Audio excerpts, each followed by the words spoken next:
Hello, everyone, and welcome to Hanging Out with Mrs. Hammond. Before I begin reading today, I want to say thank you to everyone who has shared our videos, commented, or liked them. I have noticed and I appreciate it so much. Also, if you're on a bear hunt, we have a little visitor today that's going to be listening to us read, and it's our little bear. So here's a bear for you. Yesterday we read two chapters 2 and 3, and at the end of chapter 3, who can remember what happened? That's right. Matilda, she super glued the rim of her daddy's hat, and he got it stuck on his head. And remember, her mother had to cut it off. Oh my goodness. Well, I wonder what's going to happen today. Chapter 4 is entitled The Ghost. Wonder what that little Matilda has up her sleeve today. Before I begin, I want to go over some words that I think may be unfamiliar with you. Ghastly.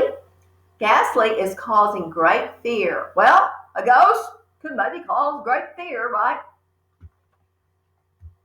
If you intensify something, you make it stronger.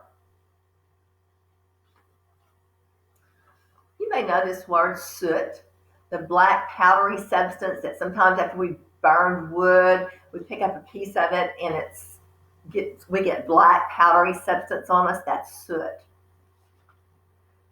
And brandish. Brandish is when you wave a weapon as a threat. Well, for example, let me tell you. For example, if you are walking and this big, huge dog goes, and you go, ah! You have a stick and you go, look at it. That's brandish.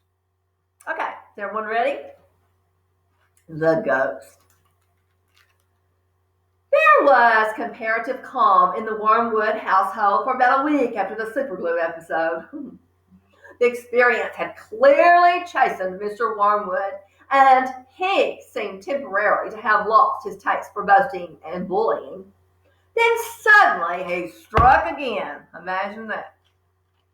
Perhaps he had had a bad day at the garage, or he had not sold enough crummy old secondhand cars. Oh, there are many things that make a man irritable when he arrives home from work in the evening, and a sensible wife, she usually notices the storm signals and will leave him alone until he simmers down. Well, when Mr. Wormwood came home from the garage that evening, his face was as dark as a thundercloud, and somebody was clearly for the high jump pretty soon. Well, his wife recognized the signs immediately, and she made herself scarce. He then strolled into the living room, and Matilda happened to be curled up in an armchair in the corner, totally absorbed in a book. Mr. Wormwood switched on the television, and the screen lit up.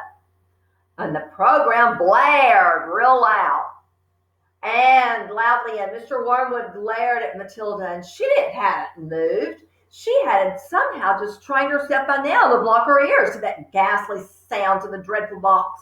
She kept right on reading, and for some reason, this infuriated her father. Perhaps his anger was intensified because he saw her getting pleasure from something that was beyond his reach. Don't you ever stop reading, he snapped at her. Oh, hello, Daddy, she said pleasantly. Did you have a good day? What is this trash? He said, snatching the book from her hand. It isn't trash, Daddy.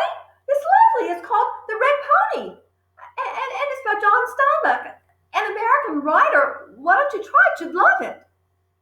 Filth, Mr. Wormwood said. If it's by an American, it's certain to be filth. That's all they write about. No, Daddy, it's beautiful. Honestly, it is. It's about... I don't want to know what it's about, Mr. Wormwood barked. I'm fed up with your reading anyway. You go and find something useful to do. With frightening suddenness, he now began ripping the pages out of the book in handfuls and just throwing them in the wastebasket. And Matilda just froze in horror. The father kept going, and there seemed like no doubt that the man felt some kind of jealousy. How dare she, he seemed to be saying with each rip in the page. How dare she enjoy reading books when he couldn't? How dare she? It's a library book, Matilda cried. He doesn't belong to me. I have to return it to then you'll just have to buy another one, won't you? The father said, still tearing out pages. You'll just have to save your pocket money until there's enough in the kitty to buy you a new one for your precious Mrs. Phelps, won't you? And with that, he dropped the entire empty covers of the book into the basket and marched out of the room, leaving the telly blaring. Well, most children in Matilda's place, they would have burst into floods of tears. I know I would. Oh, but not Matilda. She didn't do this. She sat there very still and white and thoughtful. She seemed to know that neither crying nor sulking ever got anyone anywhere, and the only sensible thing to do when you are attacked is, as Napoleon once said, counterattack. Matilda's wonderfully subtle mind was already at work devising yet another suitable punishment for this poisonous parent of hers, and the plan that was now beginning to hatch in her mind depended upon whether or not Fred's parrot was really as good of a talker as Fred said he was. And this is a picture of Matilda's dad and how he's just going just absolutely berserk, tearing up everything. Her book. My goodness.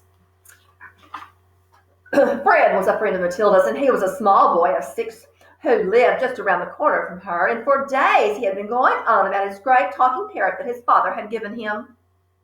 So the following afternoon, as soon as Mrs. Wormwood had departed in her car for another session of bingo, Matilda set out for Fred's house to investigate. She knocked on his door and asked if he would be kind enough to show her his famous bird. And here's a picture of Matilda and the little boy looking at his famous parrot. Well, Fred was just delighted and led her up to his bedroom with a truly magnificent blue and yellow parrot where it sat in the cage. There it is, Fred said. Its name is Chopper. Oh, well, make it talk, Matilda said. Well, you can't make it talk, Fred said. You have to be patient. It'll talk when it feels like it. Oh, well, they hung around waiting, and suddenly the parrot said, hello, hello, hello. It was exactly like a human voice, Matilda said. Well, that's amazing. What else can it say? Rattle my bones, the parrot said, giving a wonderful imitation of a spooky voice. Rattle my bones. He's always saying that, Fred told her. Well, what else can he say, Matilda said. Oh, well, that's about it, Fred said. But it is pretty marvelous, don't you think? Oh, it's fabulous. Just fabulous, Matilda said. Will you lend him to me for just one night? Oh, no, Fred said. Certainly not. I'll give you all my next week's pocket money, Matilda said. Well, that might make a difference. So Fred thought about it for just a few seconds. All right, then, he said. And if you promise to return him tomorrow. Oh, Matilda, she staggered back to her own empty house, carrying that tall cage in both hands. Oh, there was a large fireplace in the dining room, and that she now set about wedging, the cage up in the chimney. And out of sight. Oh, well, that was not easy to do, but she managed it in the end. Whew, and here's a picture. She's trying to get that bird cage up in the fireplace, hiding it. Hello, the bird called down to her. Hello. Would you be quiet, you nut? Matilda said, and she went out to wash the soot off of her hands. That evening, while her mother and father and the brother and Matilda were having supper as usual in the living room in front of the television, a voice came loud and clear from the dining room across the hall. Hello, it said. Harry, cried the mother, turning white. There's someone in this house. I heard a voice. So did I, the brother said, and Matilda jumped up and switched off the telly. Shh, she said, listen. They all stopped eating and sat there very tense listening. Hello, came the voice again. There it is, cried the brother. It's burglars, hissed the mother. They're in the dining room. I think they are, the father said, sitting right. Then go and catch them, Harry, hissed the mother. Go out and collar them red-handed. Oh, the father didn't move. He just seemed in no hurry to dash off and be a hero. His face had turned gray. Get on with it, hissed the mother. They're probably after our silver. The husband wiped his lips nervously with his napkin. Oh, well, why don't we all look together, he said. Well, come on then, the brother said. Come on, Mom. They're definitely in the library, in the dining room, Matilda whispered. I'm sure they are. The mother grabbed a poker from the fireplace, and the father took a golf club, and that was standing in the corner, and the brother seized a table lamp, ripping the plug out of its socket. Matilda took the knife that she had been eating with, and all four of them crept toward the dining room door, and the father keeping well behind the others. Hello, came the voice again. Come on, Matilda cried, and she burst into the room. She brandished her knife. Woo! Like this. Stick on that, she yelled. We've caught you. The others followed, waving their weapons, and then they stopped. Stared around the room. There was no one there. There's no one here, the father said, greatly relieved. Woo! I heard him, Harry, the mother shrieked, and still quacking. I distinctly heard the voice. So did you. Well, I'm certain that I heard him, Matilda cried. He's in here somewhere. She began searching behind the sofa and behind the curtains, and then came the voice again, soft and spooky this time. Rattle my bones, it said. Rattle my bones. They all jumped, including Matilda, who was a pretty good actress. Oh, they stared around the room. And then there was still no one there. It's a ghost, Matilda said. Hammond, help us, cried the mother, clutching her husband around the neck. I know it's a ghost, Matilda said, because I've heard it in here before. Well, this room is haunted. I thought you knew that. Save us, the mother screamed, almost throttling her husband. I'm getting out of here, the father said, grayer than ever. They all fled, slamming the door behind them. And the next afternoon, Matilda managed to get a rather sooty and grumpy parrot down from the chimney and out in the house without being seen. She carried it through the back door and ran with all the way to Fred's house. Did it behave itself? Fred asked her. Oh, we had a lovely time with it. Matilda said my parents just adored him. And that's the end of chapter 4. Wow. Now, chapter 5, the name of chapter 5, or the title, is Arithmetic. Now, I didn't realize that some of you guys did not know what arithmetic was, because I just assumed that you did. But last year, when I was reading this, let's see, right there, arithmetic. Last year when I was reading this, the kids said, well, what's arithmetic, Mrs. Hammond? And I said, well, arithmetic is math. It's math. And they said, well, we've never heard it called that. And you haven't. When I was going to school, we called math arithmetic. But now we hardly ever use that term. And so I just wanted to share with you that arithmetic is math. It's very simple. That's something we don't really hear that often now. Asinine. Asinine is a word that means extremely foolish. Asinine. Now, the setting in this book is not in America. The setting is in Buckinghamshire. Well, let me say this right. Buckinghamshire, England. Buckinghamshire, England. And that's in a different country from where we live. And I say this because the title is arithmetic, and we think about numbers and maybe money and numbers are different when you go to other countries. So their dollars are not called dollars like our US dollars. They are called pounds. And pounds is a standard unit of money used in the United Kingdom and other countries. Okay? So I hope you enjoy this chapter as much as I do. It's really cool. And let's listen to chapter 5. Matilda longed for her parents to be good and loving and understanding and honorable and intelligent. The fact that they were none of these things was something that she had to put up with, and it was not easy to do so. But the new game that she had invented of punishing one of them each time they were beastly to her made her life more or less bearable. Being very small and very young, the only power Matilda really had over anyone in her family was the brain power that she had. And for sheer cleverness, she could run rings around all of them.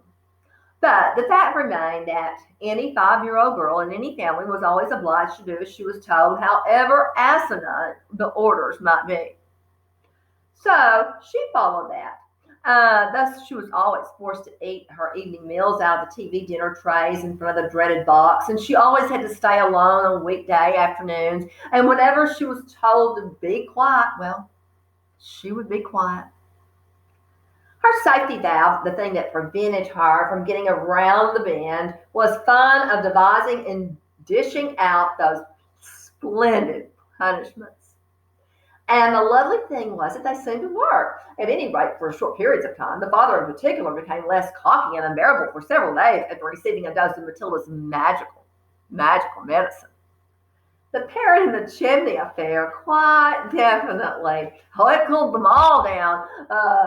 Both parents down just a whole lot over a week. They were comparatively even civil to their small daughter. Can you believe that? But alas, this couldn't last. Well, the next flare-up, oh my goodness, the next flare-up came one evening in the sitting room, and Mr. Wormwood had just returned from work, and Matilda and her brother were sitting quietly on the sofa waiting for their mother to bring in their TV dinners on a tray. And the television had not yet been switched on. Amazing, huh? Came Mr. Wormwood in a loud checkered suit and a yellow tie, and the appalling broad orange and green check of the jacket and the trousers almost blinded the onlooker. He looked like a low-grade bookmaker dressed up for his daughter's wedding, and he was clearly very pleased with himself. This evening, he sat down in an armchair and rubbed his hands together. And he said, "Well, my boy," just ignoring Matilda, "your father had a most successful day. He is a lot richer tonight than he was this morning. He has sold no less than 5 cars, and each one at a real tidy profit. And he's sold them, and the sawdust and the gearboxes, the electric drill and the speedometer cables, a splash of paint here and a splash of paint there, and a few other clever little tricks, and the people were all over these vehicles buying them themselves. They were ready to buy today." He fished a bit of paper from his pocket, and he studied it. And he said, "Listen, boy," he said, addressing the son and ignoring Matilda totally. He said, "Seeing as you'll be going into business with me one day, you've got to know how to add up the profits that you make at the end of each day. Well, go and get yourself a pad and a pencil, and let's see how clever you are." The son, well, he obediently left the room and returned with the writing materials.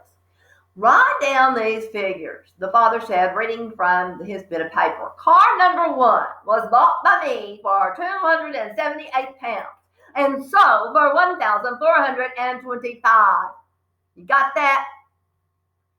The 10-year-old boy wrote the 2 separate amounts down slowly and carefully. "Car number 2. Wrote the 2 separate. Car number 2. Now you wrote these down. Write these down, the father went on. Cost me 118 pounds, and I sold 760. You got it? Yes, Dad. The son said, I got it. Car number 3, 111 pounds, and I sold for 999 pounds and 50 pence. Say that again, the son said. How much did it sell for, Dad? 999 pounds and 50 pence. Father said, and that, by the way, is another of my nifty little tricks to diddle those customers with. Never ask for a big round figure. Oh, no. Always go just below it. Well, never say 1,000 pounds. Always say 999.50. It sounds much less, but it really isn't. That's clever, isn't it? Very, the son said. You're brilliant, Dad. Car number 4. That cost me 86 pounds. A real wreck that was. And I sold it for 699 pounds 50. Not too fast, the son said, writing the numbers down. Right. I've got it.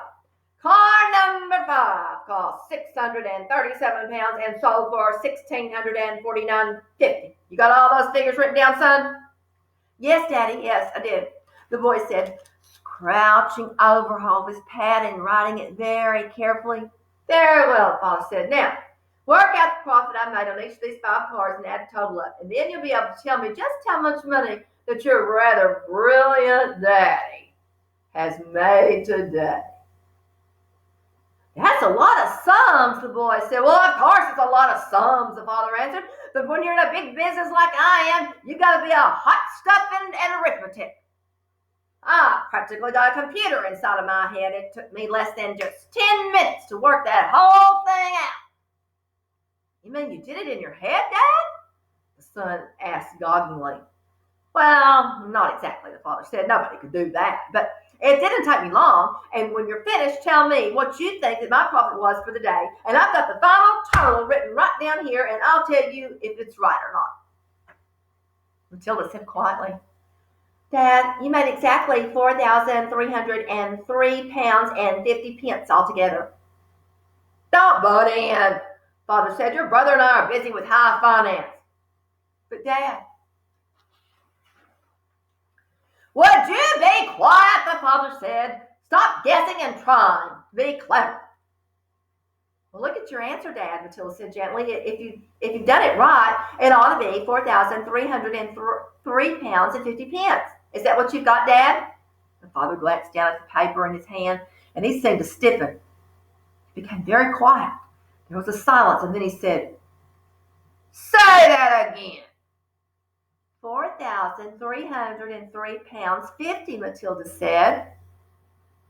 There was another silence, and the father's face was beginning to go dark red. Oh, I'm sure it's right, Matilda said. You little cheat, Father said, suddenly shouting, pointing at her with his finger. You look at my bit of paper. You read it from what I've got written down right here.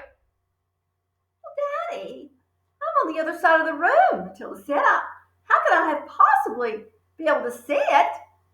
Don't give me that rubbish, Father shouted. Of course you looked. You must have looked. No one in the whole world can give you an answer just like that, especially a girl. You're a little cheat. That's what you are, a cheat and a liar. At that point, the mother came in carrying a large tray on which the 4 suppers were. This time it was fish and chips from Mrs. Wormwood had picked up in the fish and chip shop on her way home from bingo. It seemed like that bingo afternoons left her so exhausted both physically and emotionally that she never had enough energy left to cook an evening meal. So if it wasn't TV dinners, it had to be fish and chips. Well, what are you looking so red in the face about, Harry? She said as she put a tray down on the coffee table. Your daughter's a cheat and a liar, the father said, taking his plate of fish and placing it in his knees. Now you turn that telly on and let's not have any more talk. Oh, goodness. Wow. Well, that ends our 2 chapters for this evening, and I thank you for joining me. And hopefully, you'll be back tomorrow, and we'll begin reading chapter 6. Have a great evening. Bye.